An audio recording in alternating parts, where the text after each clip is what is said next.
سیدنا حضرت ابراہیم علیہ السلام و تسلیم کی زندگی ایک امام کی زندگی ہے، ایک مقتدی کی زندگی، ایک رہنما کی زندگی، پیشوا کی زندگی۔ سیدنا ابراہیم کی زندگی ہوا کہ جن کو یہودی بھی امام اور مقتدی اور اپنا بڑا تسلیم کرتا، نصرانی یعنی عیسائی اور کرسچن بھی انہیں اپنا بڑا مسلمان بھی نہ، دنیا کے تمام مذاہب کے لوگ سیدنا ابراہیم کو امام مانے، اس لیے کہ اللہ تعالیٰ نے قرآن میں ان کے اعلان کر دیا کہ جاعلک للناس اماما، ابراہیم نے لوگوں کا امام اور مقتدی بنا۔ اس لیے ہر امت میں، ہر قوم میں، ہر طبقے پر ابراہیم ہے، لیکن انسان کسی کو مقتدی اور پیشوا اس وقت بناتا ہے جب مختلف آزمائشوں سے گزار کر امتحان میں کامیاب پائے۔ اسی لیے سیدنا ابراہیم علیہ السلام کی پوری زندگی آزمائش میں پیدا ہوئے تو ایسے گھرانے میں کہ جہاں بتوں کی پرستش نہیں بلکہ بت بنائے جا رہے ہیں، بت کی سپلائی ہو رہی، بت کا ایکسپورٹ ہو رہا ہے۔ سیدنا ابراہیم علیہ السلام ایسے ماحول میں رہ کر بت شکن بن گئے، بتوں کے توڑنے والے، بتوں سے بیزاری اختیار کرنے والے، بتوں کی برائی کرنے والے، بتوں کو پاش پاش کرنے والے، بتوں سے آزاد رہنے والے، آزاد کرنے والے اور دنیا کو پیچھے چھڑانے والے جو ہے، اور ہجرت کر کے وطن، ماں باپ، ہر روایات و خاندان سب کچھ یہ کوئی معمولی عمل نہیں۔ اب وہاں سے پھر ایک مرتبہ ہجرت کے لیے کہا جاتا ہے۔ اب اندازہ کیجیے کہ حضرت ابراہیم کو سارا سے شادی ہوئی اور اولاد نہیں، ایک لمبا عرصہ گزر گیا، بڑھاپے میں جا کر دوبارہ حضرت ہاجرہ سے نکال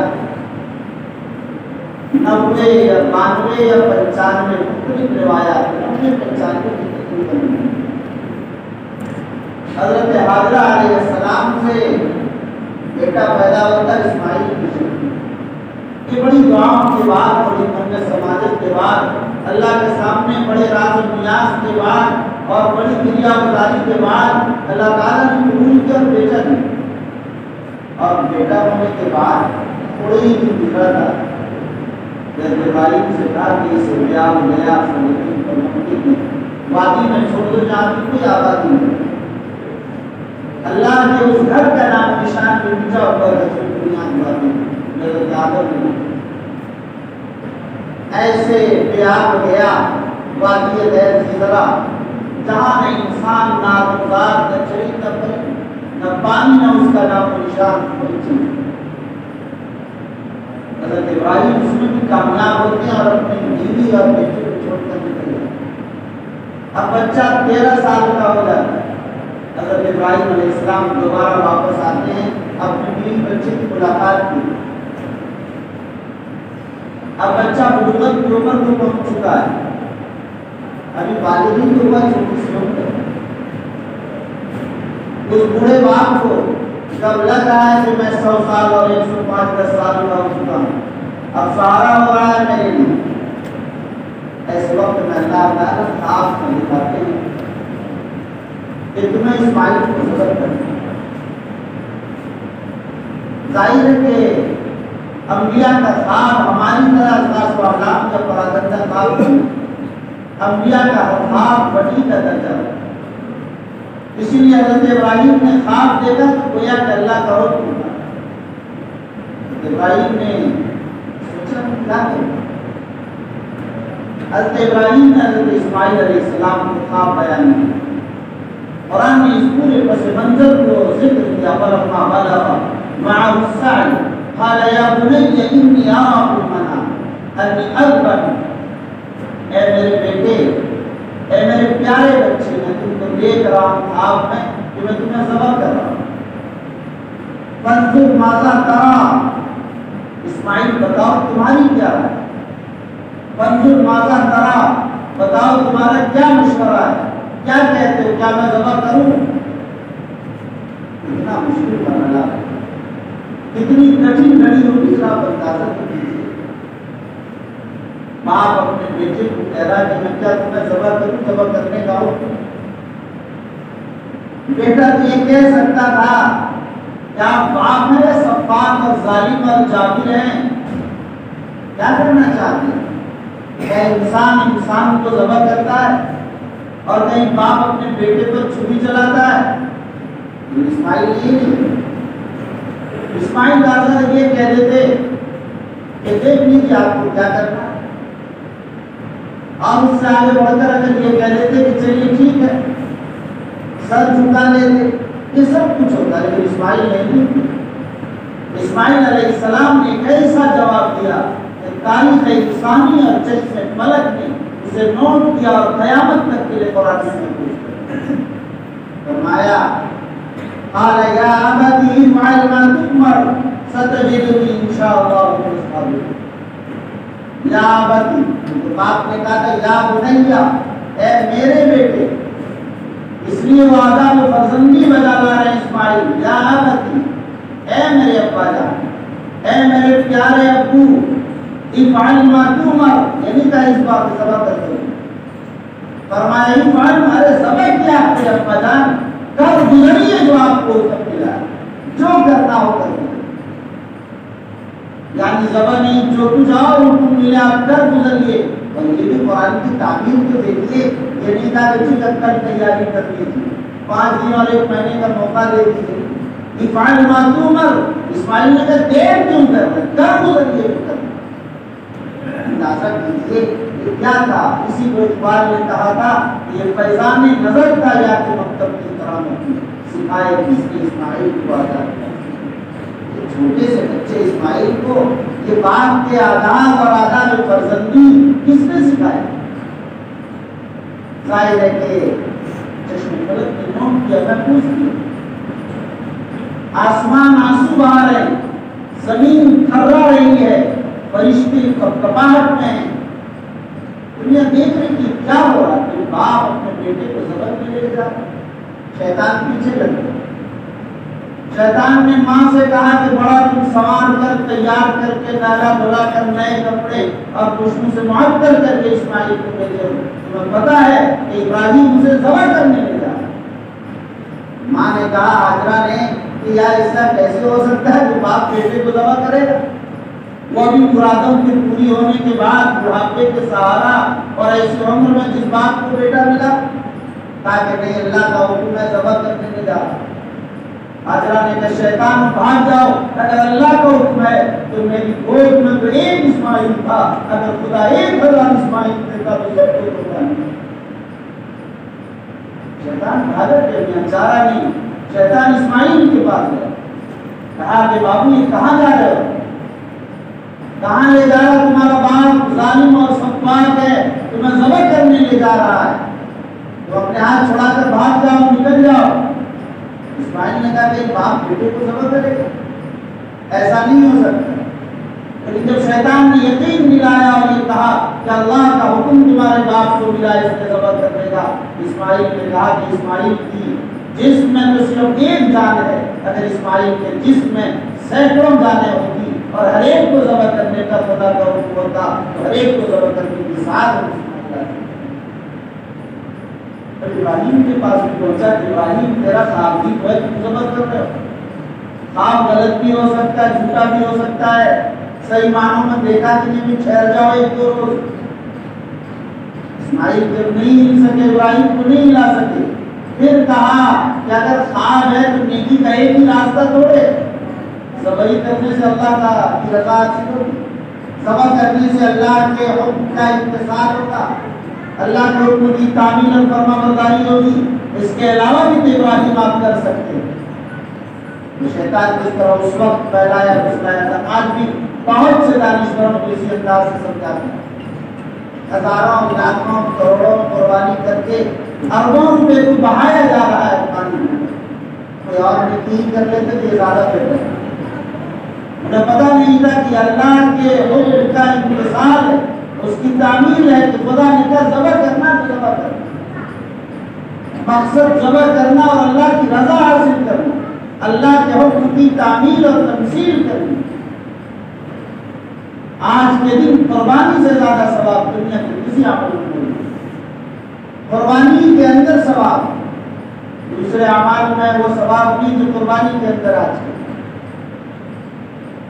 ایک قطرہ خون جانور کا جب زمین پر گرتا ہے تو گرنے سے پہلے زمین پر قربانی کرنے والے کی گناہ معاف ہو جاتے ہیں۔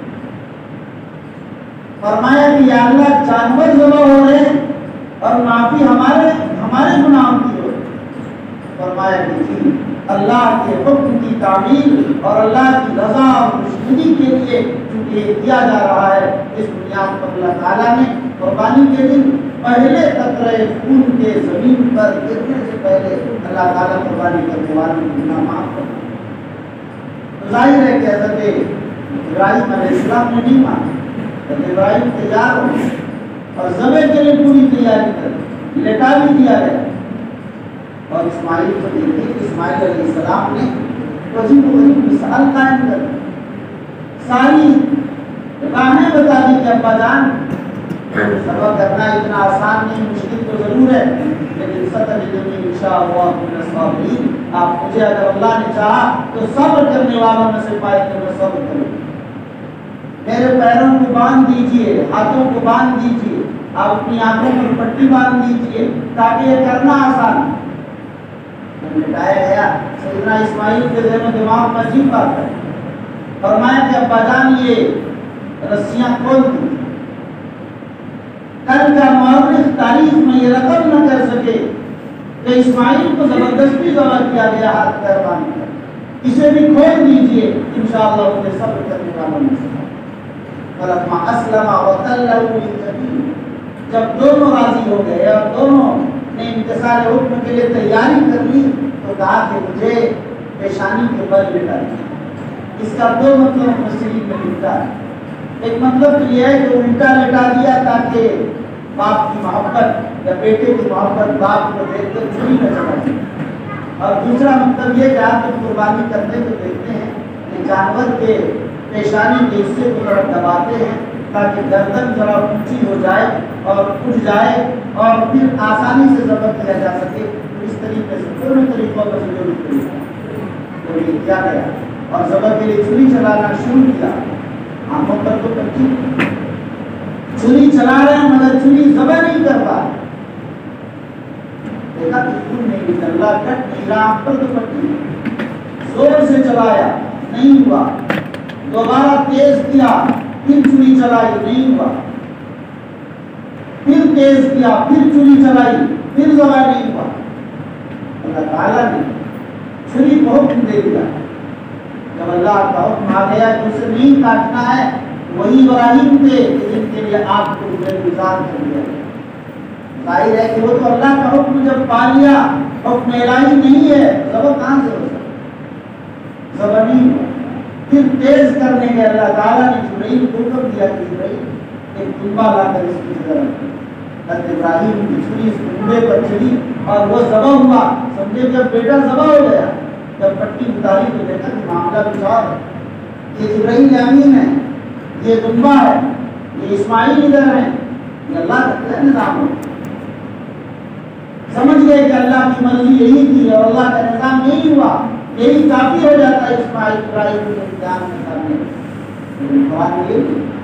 قرآن نے باضابطہ سرٹیفکیٹ دی، سند دیا، اعلان کیا ان کی کامیابی کا، اور پورا رزلٹ سنایا۔ وَنَادَيْنَاهُ أَن يَا إِبْرَاهِيمُ قَدْ صَدَّقْتَ الرُّؤْيَا إِنَّا كَذَلِكَ نَجْزِي الْمُحْسِنِينَ۔ ہم نے ابراہیم علیہ السلام کو پکارا ہے، ابراہیم تم نے اپنے خواب کو سچا کر دکھایا ہے اور تم نے اپنا کام پورا کر دیا ہے، تم نے میرے حکم کی تعمیل اور میرے حکم کا امتثال کیا ہے اور تم نے پوری اطاعت و فرمانبرداری کی ہے۔ قد صدقت الرؤیا انا كذلك نجزي المحسنين، ہم اسی طرح نیکوکاروں کو بہتر کرتا دیں۔ ابراہیم علیہ السلام کس انداز پر کامیاب؟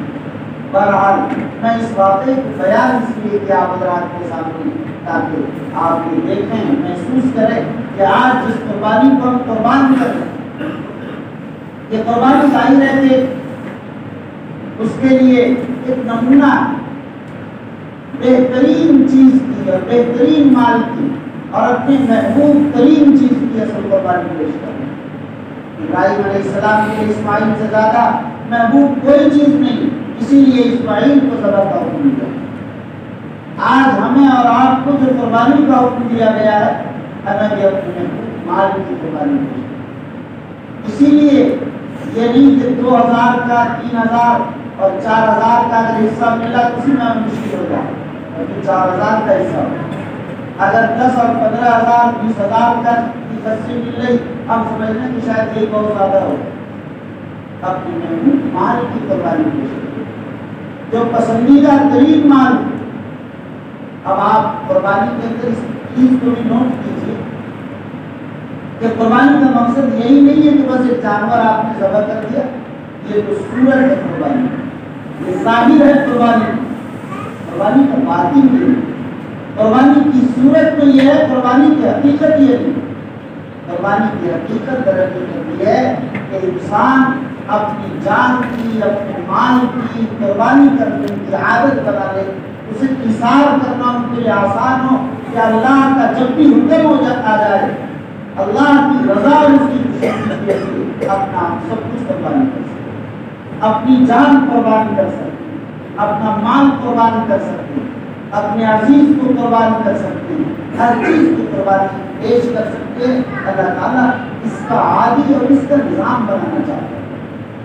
آج ہمیں اس بات کا جائزہ لینا ہے کہ کیا اللہ کی راہ میں ہمیں اپنا سب کچھ قربان کرنے کے لیے ہم تیار ہیں، یا ہماری مال کی، ہماری جان کی، ہماری عزت کی، ہماری آبرو کی اللہ کے نزدیک اتنی قیمت وغیرہ کی قربان کے لیے تیار نہیں. ہمیں اس کا بھی جائزہ لینا. دیکھیے قربانی کی حقیقت 2-3 باتیں بنیادی طور پر ذہن پر رکھنی چاہیے. ایک تو یہ کہ ہم قربانی کرتے ہیں اور اللہ تعالیٰ نے حضرت ابراہیم کا جو نمونہ ہمیں عطا کیا ہے، ہم اسی سنت ابراہیمی کو یادگار بنا کے قربانی کرتے ہیں. تو ظاہر ہے کہ ایک قربانی ہم کر رہے ہیں اپنی طرف سے، دوسری تیسری اپنے مرحومین والدین کی طرف سے، اور دوسرے افراد کی طرف سے، خود حضور اکرم صلی اللہ علیہ وسلم کی طرف سے کر، مختلف لوگ مختلف انداز سے کریں. یہ قربانیاں ہم جتنی زیادہ سے زیادہ کر سکیں ہم کرنی چاہیے. خود ہمارے اور آپ کے آقا و مولا محبوب کبریٰ سرکار دو عالم صلی اللہ علیہ وسلم نے 100 جانوروں کی قربانی کی. 100 جانوروں کی قربانی ایک سال میں، اور 63 جانور کو آپ علیہ السلام نے اپنے ہاتھوں سے ذبح کیا، اور 63 جانوروں کو ذبح کرنے کے بعد پھر آپ نے ذبح کرنے کے لیے دوسروں کو دیا. یہ جانور جب اللہ کی رضا کے لیے جانوروں کی جان لی جاتی ہے اور جانور کو اللہ کی راہ میں اللہ کی رضا کے لیے قربان کیا جاتا ہے، تو جانور کو اس سے ایذا اور تکلیف نہیں پہنچتی. اس لیے جانور کے بہت سامنے آتے ہیں. اس حجۃ الوداع کے موقع پر مینا کے میدان میں سرکار دو عالم صلی اللہ علیہ وسلم نے ذبح فرمایا تو ہر جانور لڑائی کر رہا ہے کہ پہلے میں ذبح ہو جاؤں، پہلے مجھے ذبح کیا جائے. یہ کیفیت 63 جانور اس طرح ہے. تو ہمیں بھی اس سے سبق اور پیغام ملتا ہے کہ ہمیں زیادہ سے زیادہ قربانی بھی کرنی چاہیے. دوسری چیز اس میں یہ ذہن میں رکھنا ہے، ہم ایک قربانی کریں یا 100 قربانی کریں، قربانی کے اندر طہارت، نظافت اور پاکیزگی کا خیال رکھنا چاہیے. یعنی اگر ہم جانور لائے ہیں تو ایسا نہیں کہ روڈ سے ہماری گلی ہمارے گھر کا باہر گندا ہو اور دوسرے لوگوں کو اس سے تکلیف پہنچے، اس سے بدبو ہو، اس کے پیشاب سے، اس کے پاخانے سے اور اس کی دوسری گندگیوں سے. جب آپ ذبح کریں تو اس کا خیال رکھیں کہ آپ ایسی جگہ پر ذبح کر رہے ہوں کہ تاکہ دوسروں کو تکلیف نہ ہو. اس کا خون کہاں جا رہا، ہم نے کیا گڑھا کھود کر گڈھا بنا کر یا اس خون کو اس میں پہنچا رہے ہیں، یا اسی انداز سے ہم نے بہتا ہوا چھوڑ دیا، مکھیاں لگ رہی ہیں، مکھیاں بھنبھنا رہی ہیں، لوگوں کو تکلیف پہنچ رہی ہے، گزرنے والوں کو نقصان ہو رہا. آپ نے اس کی عدلی کو، ان کی غلاظت کو، ان کی گندگیوں کو، ان کے وہ اعضاء جس کو ہم نہیں کھاتے پھینک دیتے ہیں، ان سب کو جہاں ڈال رہے ہیں تو ڈالنے کی جگہ وہیں لے جا کر پہنچ کر ڈالیں. ایسا نہیں کہ جہاں چاہ وہیں چھوڑ دیا. اس کے انداز سے ہم اور آپ مسلمان ہیں، سرکار عالم صلی اللہ علیہ وسلم کی سنتوں کی اتباع کرنے والے ہیں۔ آپ جانتے ہیں کہ اسلام میں نظافت کا پیغام ہے، پاکیزگی ایمان کا نصف حصہ۔ ہمیں ایسی پاکیزگی کی مثال قربانی کے موقع پر پیش کرنی چاہیے کہ دنیا دیکھے کہ یہ قوم کتنی پاکیزہ، کتنی نظافت پسند، کتنی صفائی اور ستھرائی کا خیال رکھنے والی۔ ہمیں اس کی مثال قائم کرنی چاہیے۔ دوسری چیز جو اس میں خاص طور پر خیال رکھنا چاہیے کہ ہمیں خود بھی بچنا چاہیے اور اپنے خاص طور پر نوجوانوں کو، بچوں کو، عزیزوں کو اس کی پوری تاکید کرنی چاہیے کہ ہمیں ذبح کے فوٹوز، اس کی ویڈیو، اس کی آڈیو یا پھر اس کے گوشت کے اور دیگر چیزوں کے فوٹوز یا آڈیو ویڈیو اس طرح کی کوئی چیز ہمیں شیئر نہیں کرنی چاہیے۔ اگر ایسی چیزوں کو ہم سوشل میڈیا پر ڈالتے ہیں اس سے دوسروں کو تکلیف پہنچتی ہے اور اس کے ذریعے سے ظاہر ہے کہ نقصان ہے۔ اس وجہ سے ہمیں ان چیزوں سے بچنا چاہیے اور ایک مرتبہ جب آپ گھر جائیں تو اپنے بچوں کو، اپنے گھر والوں کو، تمام کو آپ سب کی ذمہ داری ہے کہ ایک بار ضرور آواز دے کر یہ پیغام سنا دیں، بتا دیں کہ ہمیں اس طرح کے فوٹوز اور ویڈیوز کو شیئر نہیں کریں، اس طرح کی چیزوں سے بچنا چاہیے۔ تیسری ایک چیز اس میں یہ بھی ذہن میں رکھنا چاہیے کہ ہمارا قربانی کے اس موقع پر جو خوشی کا موقع ہے، مسرت کا موقع ہے، ہمیں اپنے تمام عزیزوں، اپنے رشتہ داروں اور اپنے تمام لوگ جو زندہ ہیں اسی کو یاد کرنا چاہیے۔ ہم دوستوں کو تو یاد کرتے ہیں مگر اپنے رشتہ داروں کو، اعزاء کو بھول جاتے ہیں، اپنے بوڑھے ماں باپ کو بھول جاتے ہیں، اپنے غریب رشتہ داروں کو بھول جاتے ہیں۔ صلہ رحمی، ان کو جوڑنے، ان سے محبت اور ان سے ملنے، ان کو اپنے تحائف میں شریک کرنے، ان کو اپنے ہدایہ میں شریک کرنے کا ایک بہترین موقع ہوتا ہے۔ ایسے موقع پر ان سے نہیں چھوڑنا چاہیے۔ میں یہ نہیں کہتا کہ صرف رشتہ داروں کو یاد کیجیے اور دوستوں کو چھوڑ دیجیے، لیکن ہمیں دوستوں کے ساتھ اپنے رشتہ داروں کو بھی یاد رکھنا چاہیے۔ اس لیے کہا کہ گوشت کا 3 حصہ کرنا چاہیے، ایک رشتہ داروں کے لیے بھی ہو اور ایک دوسرے غریب اور مسکین ضرورت مندوں کا بھی اس موقع پر خیال کرنا چاہیے۔ ضرورت مندوں کے خیال سے یہ شبہ ہرگز نہیں ہونا چاہیے۔ بعض لوگوں کو شبہ ہوتا ہے کہ قربانی میں غریبوں کا خیال کیا جاتا نہیں۔ قربانی کا مقصد غریبوں کا خیال کرنا نہیں ہے۔ قربانی کے ہزاروں مقاصد میں سے ایک چھوٹا سا مقصد غریبوں اور ضرورت مندوں کا خیال کرنا۔ قربانی کا اصل مقصد یاد رکھیے گا اللہ کی رضا اور اللہ کی خوشی۔ اسی لیے اگر کوئی آدمی ذبح کرتا ہے اور اپنے گوشت میں سے ذرا سا بھی تقسیم نہیں کرتا، اس کو کچھ ضرورت ہے تو کوئی ضروری نہیں کہ وہ اس گوشت کو تقسیم کرے۔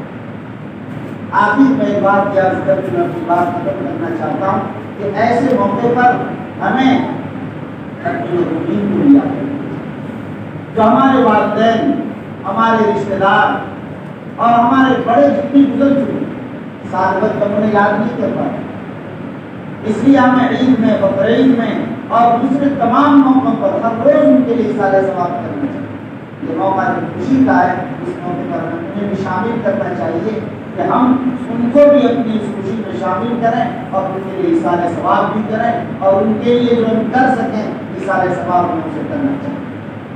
جزاکم اللہ خیرا۔ السلام علیکم و رحمۃ اللہ۔